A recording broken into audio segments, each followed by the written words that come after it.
a story, so try not to ignore me. It's about a man named Jonah whose life was hunky-dory.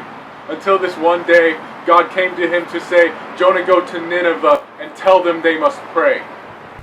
They must pray and repent all of their ways, for I'm going to destroy them in just a matter of days.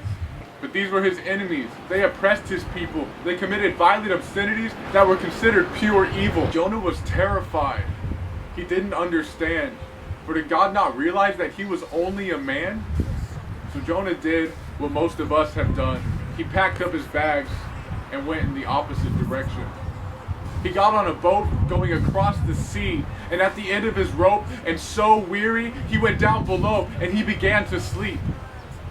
But he awoke even faster, being yelled at by the men. They said, we are in a disaster and we don't think it will end.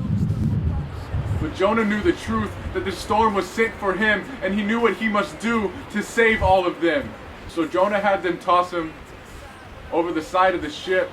He knew his sin would cost him. He knew that this was it.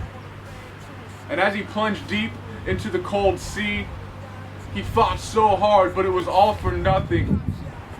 And when he knew that he was ready to die, that the ocean was going to take its toll, God arranged for a fish to come and swallow him whole. For 3 days and 3 nights, Jonah was in this creature, and he just rejoiced to God for being such a great teacher.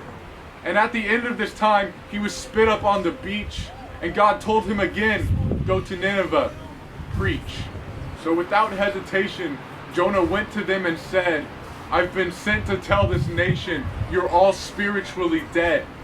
So repent your ways and pray to God that you might be saved, though you are flawed. And to Jonah's surprise, they listened. They offered sacrifice and renounced their sins. God heard their voices and saw what they'd done. And he showed mercy on his daughters and sons. Now this made Jonah angry.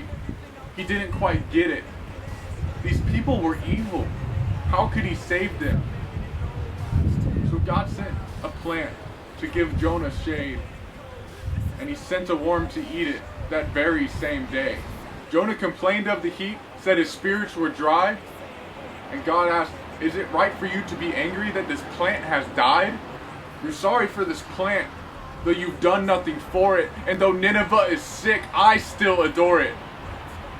120,000 of my own children, with a spiritual darkness that has filled them, broken lives that could be so pretty. Shouldn't I feel sorry for such a great city?